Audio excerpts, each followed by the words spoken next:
ನಮಸ್ಕಾರ ಶಿಕ್ಷಕರೇ, ಈ ಒಂದು ವಿಡಿಯೋದಲ್ಲಿ ನಮ್ಮ ಬ್ಲಾಗ್ನ ಕಂಟೆಂಟನ್ನು ಯಾವ ರೀತಿ ನಾವು ಬ್ಯಾಕಪ್ ಮಾಡಿಕೊಳ್ಳಬೇಕು ಮತ್ತು ಹೆಡ್ ಮಾಸ್ಟರ್ ಅವರು ತಮ್ಮ ಸ್ಕೂಲ್ ಬ್ಲಾಗಿಗೆ ಶಿಕ್ಷಕರ ಒಂದು ಬ್ಲಾಗ್ ಕಂಟೆಂಟನ್ನು ಯಾವ ರೀತಿ ಇಂಪೋರ್ಟ್ ಮಾಡಬೇಕು ಅನ್ನೋದನ್ನು ನೋಡೋಣ. ನೀವು ನಮ್ಮ ಎಜುಕೇರ್ ಮೀಡಿಯಾ ಪ್ಲಸ್ ಯೂಟ್ಯೂಬ್ ಚಾನಲ್ಗೆ ಮೊದಲ ಬಾರಿಗೆ ಭೇಟಿ ಕೊಡ್ತಾ ಇದ್ದರೆ ದಯವಿಟ್ಟು ನಮ್ಮ ಚಾನಲ್ಗೆ ಸಬ್ಸ್ಕ್ರೈಬ್ ಮಾಡಿಕೊಳ್ಳಿ. ಈ ಒಂದು ವಿಡಿಯೋನ ಲೈಕ್ ಮಾಡಿ ಮತ್ತು ಈ ವಿಡಿಯೋ ನೋಡಿದಾದ ನಂತರ ಕಮೆಂಟ್ ಮಾಡಿ, ಶೇರ್ ಮಾಡಿ. ಈಗ ನಮ್ಮ ವೈಯಕ್ತಿಕ ಬ್ಲಾಗ್ನಿಂದ ನಾವು ಬರೆದಿರ್ತಕ್ಕಂಥ ಎಲ್ಲ ಅಸೈನ್ಮೆಂಟ್ಗಳನ್ನು ಯಾವ ರೀತಿ ಬ್ಯಾಕಪ್ ಮಾಡಿಕೊಂಡು ಅದನ್ನು ನಮ್ಮ ಸ್ಕೂಲ್ ಬ್ಲಾಗಿಗೆ ಹಾಕೋದು ಯಾವ ರೀತಿ ಅಂತಕ್ಕಂಥದ್ದನ್ನು ಈ ಒಂದು ವಿಡಿಯೋದಲ್ಲಿ ನೋಡೋಣ. ಮೊದಲಿಗೆ ನಮ್ಮ ವೈಯಕ್ತಿಕ ಬ್ಲಾಗನ್ನು ಓಪನ್ ಮಾಡ್ಕೋಬೇಕು.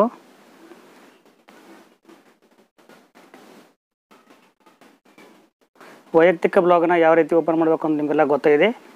ಗೂಗಲ್ ಕ್ರೋಮ್ಗೆ ಹೋಗಿ www.blogger.com ಅಂತ ಟೈಪ್ ಮಾಡಬೇಕು.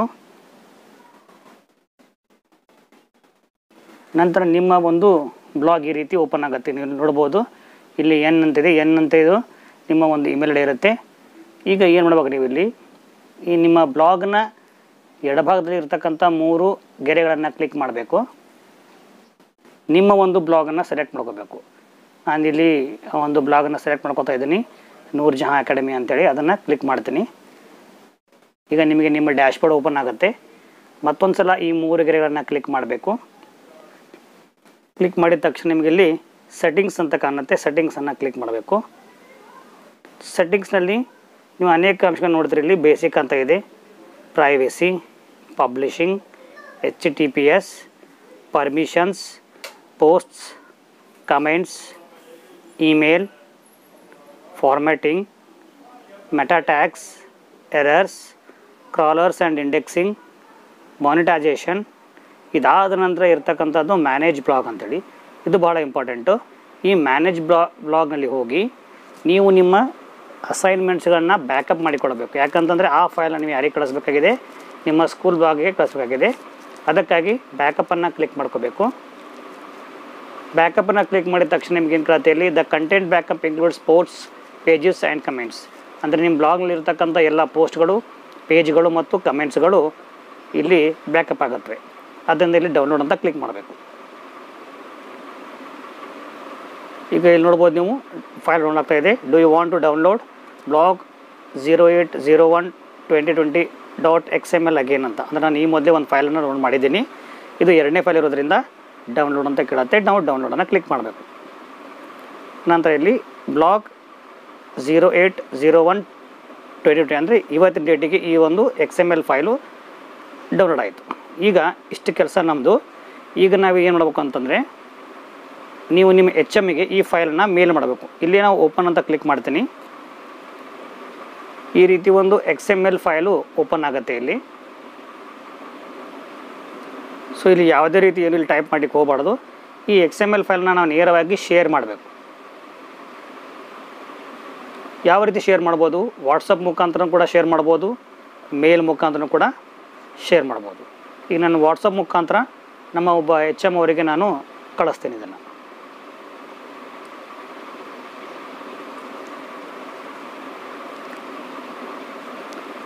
ನಮ್ಮ HMಗೆ ಈ ಒಂದು ಫೈಲನ್ನು ನಾನು ಅವರಿಗೆ ಮೇಲ್ ಮಾಡಿದೆ, ವಾಟ್ಸಪ್ ಮಾಡಿದೆ. ಈಗ ಅವರು ಇದನ್ನು ಡೌನ್ಲೋಡ್ ಮಾಡಿಕೊಂಡ ತಕ್ಷಣ ಅವರ ಮೊಬೈಲಲ್ಲಿ ಈ ಫೈಲು ಡೌನ್ಲೋಡ್ ಆಗುತ್ತೆ. ಇದು ಒಂದು ಹಂತ. ಅಂದರೆ ಶಿಕ್ಷಕರು ನಮ್ಮ ಬ್ಲಾಗ್ನಲ್ಲಿರ್ತಕ್ಕಂತಹ ಎಲ್ಲ ಕಂಟೆಂಟ್ಗಳನ್ನು, ಅಂದರೆ ಪೇಜಸ್ಗಳನ್ನು, ಪೋಸ್ಟ್ಗಳನ್ನು ಮತ್ತು ಕಮೆಂಟ್ಸ್ಗಳನ್ನು ಪ್ರತಿಯೊಂದನ್ನು ಡೌನ್ಲೋಡ್ ಮಾಡಿಕೊಳ್ಳತಕ್ಕಂಥ ಮೊದಲನೇ ವಿಧಾನ ಇದು.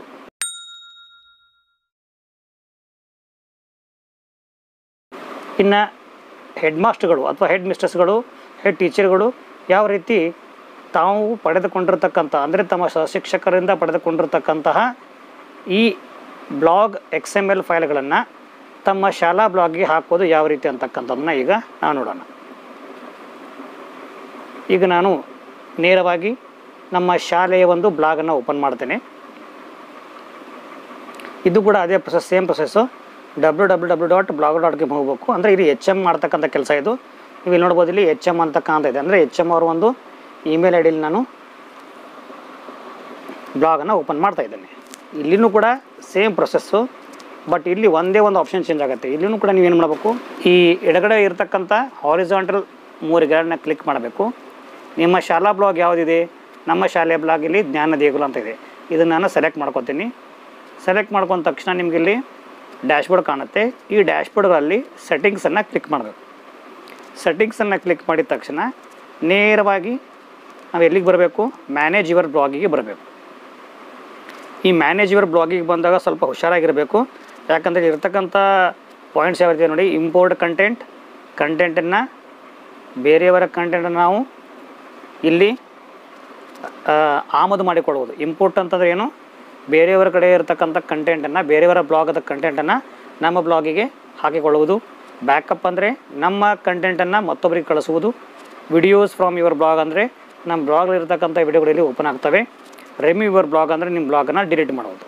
ಸೊ ಅದಕ್ಕಾಗಿ ನಾವೀಗ ಏನು ಮಾಡಿದ್ದೀವಿ, ಈಗ ನಾನು ಒಬ್ಬ HM ಆಗಿ ಏನು ಮಾಡ್ತಾಯಿದ್ದೀನಿ, ಇಲ್ಲಿ ಒಬ್ಬರು ಟೀಚರ್ ಕಳಿಸಿರ್ತಕ್ಕಂಥ ನಮ್ಮ ಟೀಚರ್ ಕಳಿಸಿರ್ತಕ್ಕಂತಹ ಬ್ಲಾಗ್ನ XML ಫೈಲ್ನ ನನ್ನ ಬ್ಲಾಗಿಗೆ, ನಾನು ಶಾಲಾ ಬ್ಲಾಗಿಗೆ ಅಪ್ಲೋಡ್ ಮಾಡ್ತಾಯಿದ್ದೀನಿ. ಅಲ್ಲಿ ಏನು ಮಾಡಿದ್ದೀವಿ ನಾವು, ಶಿಕ್ಷಕರು ಏನು ಮಾಡ್ತಾರೆ, ಬ್ಯಾಕಪ್ ಅಂತ ಮಾಡ್ತಾರೆ. ತಮ್ಮ ಬ್ಲಾಗದ ಕಂಟೆಂಟನ್ನು ಬ್ಯಾಕಪ್ ಮಾಡಿ ಅದನ್ನು ನಮಗವರು ವಾಟ್ಸಪ್ ಅಥವಾ ಮೇಲ್ ಮಾಡಿರ್ತಾರೆ. ನಾವಿಲ್ಲಿ ಅವರ ಒಂದು ಫೈಲ್ ನಾವು ನಮ್ಮ ವಾಟ್ಸಪ್ ಅಥವಾ ಮೇಲ್ಗೆ ತೆಗೆದುಕೊಂಡ ನಂತರ ನಾವಿಲ್ಲಿ ಏನು ಮಾಡಬೇಕು ಅಂತಂದರೆ ಇಂಪೋರ್ಟ್ ಕಂಟೆಂಟ್ ಅಂತ ಕ್ಲಿಕ್ ಮಾಡಬೇಕು. ಇಂಪೋರ್ಟ್ ಕಂಟೆಂಟ್ ಅಂತ ಕ್ಲಿಕ್ ಮಾಡ್ತೀನಿ. ಇಲ್ಲೂ ಕೂಡ ಇದೇನು ಕೇಳುತ್ತೆ, ಇಲ್ಲಿ ಕೆಲವೊಂದು ಸಲ ಇಲ್ಲಿ ಕ್ಯಾಪ್ಚರ್ ಕೇಳುತ್ತೆ. ಐ ಆಮ್ ನಾಟ್ ರೋಬೋಟ್ ಅಂತ ಕೇಳುತ್ತೆ. ಇಲ್ಲಿ ಟ್ರಾಫಿಕ್ ಲೈಟ್ಸನ್ನು ಐಡೆಂಟಿಫೈ ಮಾಡಿರಿ ಅಂತ ಹೇಳುತ್ತೆ. ಆವಾಗ ನಾವೇನು ಮಾಡಬೇಕು, ಇಲ್ಲಿ ಟ್ರಾಫಿಕ್ ಲೈಟ್ಸ್ ಎಲ್ಲಿರುತ್ತಲ್ಲ ಆ ಚಿತ್ರಗಳನ್ನು ಮಾತ್ರ ಟ್ಯಾಪ್ ಮಾಡಬೇಕು. 1 2 3 4.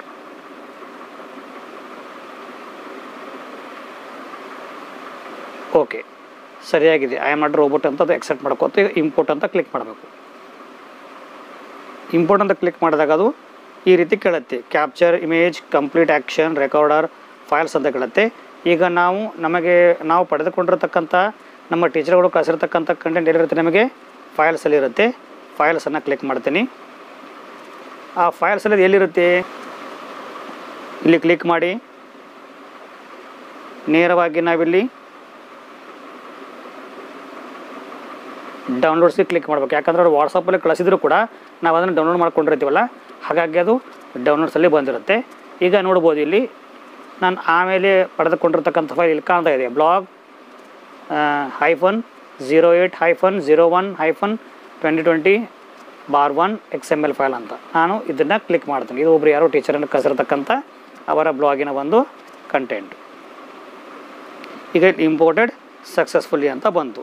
ಈಗ ನಾನು ಬ್ಲಾಗನ್ನು ಚೆಕ್ ಮಾಡ್ತೇನೆ.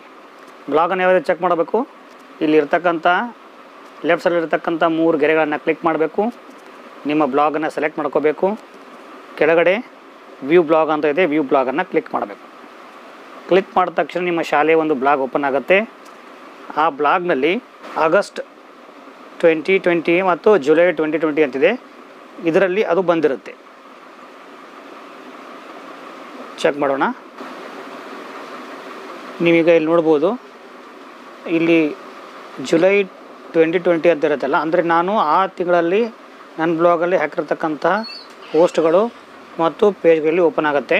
ನೋಡ್ಬೋದು, ಇದು ನಾನು ಬರೆದಿರ್ತಕ್ಕಂಥ ನನ್ನ ಬ್ಲಾಗಲ್ಲಿ ಇರ್ತಕ್ಕಂಥ ಕಂಟೆಂಟ್ ಇದು. ಇಲ್ಲಿ ನೋಡ್ಬೋದು ನೀವು CCRTಯಲ್ಲಿ ತರಬೇತಿಯಲ್ಲಿ ನೀವು ಭಾಗವಹಿಸಿ, ದಾಖಲಾತಿ ಆರಂಭ ಮತ್ತು ನಾನು ಇಲ್ಲಿ ಹಾಕಿರ್ತಕ್ಕಂಥ ಪೇಜ್ಗಳು. ಒಂದು ವೇಳೆ ನಿಮ್ಮ ಪೇಜ್ ಏನಾದರೂ ಕಾಣಲಿಲ್ಲ ಅಂತಂದರೆ ನಾನಿಲ್ಲಿ ಪೇಜ್ಗಳನ್ನ ಮಾಡಿದ್ದೀನಿ. ಇಲ್ಲಿ ನೋಡ್ಬೋದು ನೀವು 1 2 3 4 5 6 7 8 9 10 ಅಂತ.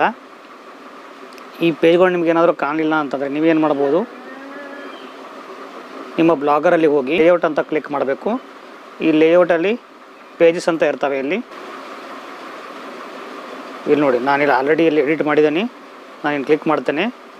ಈ ರೀತಿ ನೀವು ಪೇಜ್ಗಳಲ್ಲಿ ಪೇಜಸಲ್ಲಿ ಏನಾದರೂ ಬರೆದಿದ್ರಿ ಅಂದರೆ ಈ ರೀತಿ ಬಂದಿರುತ್ತೆ. ಎಲ್ಲವನ್ನು ಚೆಕ್ ಮಾಡಿ ಮೇಲುಗಡೆ ನಿಮ್ಮ ಹೆಸರನ್ನ ಕೊಡಬೇಕು. ಇಲ್ಲಿ ಟೈಟ್ಲಲ್ಲಿ ನಿಮ್ಮ ಹೆಸರನ್ನ ಕೊಡಬೇಕು. ಅಥವಾ ಇಲ್ಲಿ ಮನೆಯಿಂದಲೇ ಕೆಲಸಗಳು ಅಂತ ಮಾತ್ರ ಕೊಟ್ಟು ಈ ಹೆಸರನ್ನ ತೆಗಿಬೋದು. ಬೇರೆ ಬೇರೆ ರಿಸೀಸ್ ಕೂಡ ಇಲ್ಲೇ ಕೆಲವೊಂದು ಸಲ ಅವರು ಕೂಡ ಇಲ್ಲಿ ಮಾಹಿತಿಯನ್ನು ಹಾಕಿರ್ತಾರೆ. ಕೇವಲ ಮನೆಯಿಂದಲೇ ಕೆಲಸಗಳು ಅಂತ ಹಾಕಿ ಒಂದು ಟೈಟಲ್ ಕೊಟ್ಟು ಎಲ್ಲವನ್ನು ಚೆಕ್ ಮಾಡಬೇಕು. ಎಲ್ಲ ಬಾಕ್ಸನ್ನು ಚೆಕ್ ಮಾಡಿ ಇದನ್ನು ಸೇವ್ ಮಾಡಬೇಕು.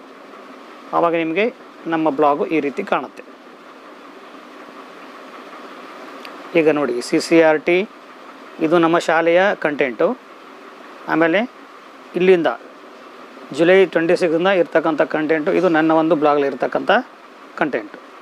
ಈ ರೀತಿ ನಾವು ಸುಲಭವಾಗಿ ನಮ್ಮ ಶಿಕ್ಷಕರು ಮಾಡಿರ್ತಕ್ಕಂತಹ ಒಂದು ಕಂಟೆಂಟನ್ನು ನಮ್ಮ ಶಾಲಾ ಬ್ಲಾಗಿಗೆ ಹಾಕ್ಬೋದು. ಈ ಒಂದು ಮಾಹಿತಿ ನನಗೂ ಕೂಡ ಗೊತ್ತಿರಲಿಲ್ಲ. ನಮ್ಮ ಸಂಪನ್ಮೂಲ ವ್ಯಕ್ತಿಗಳಾಗಿರ್ತಕ್ಕಂಥ ಶ್ರೀ ರಾಘವೇಂದ್ರ ಕೋದನ್ಪುರ್ ಅವರು ಈ ಬಗ್ಗೆ ಭಾಳ ಸರಳವಾಗಿ ಮಾಹಿತಿ ನೀಡಿದರು. ಸೊ ಅವರ ಒಂದು ವಿಡಿಯೋ ಸ್ಫೂರ್ತಿಯಿಂದಾಗಿ ನಾನು ಈ ಒಂದು ವಿಡಿಯೋನ ಮಾಡಿದ್ದೇನೆ. ಮತ್ತು ತಮಗೇನಾದರೂ ಗೊಂದಲ ಉಂಟಾದರೆ ಕೆಳಗಡೆ ಕಮೆಂಟ್ ಬಾಕ್ಸಲ್ಲಿ ತಮ್ಮ ಕಮೆಂಟ್ಗಳನ್ನ ಹಾಕಿ ನಾನು ಉತ್ತರ ಹೇಳೋಕ್ಕೆ ಪ್ರಯತ್ನ ಮಾಡ್ತೇನೆ. ಧನ್ಯವಾದಗಳು.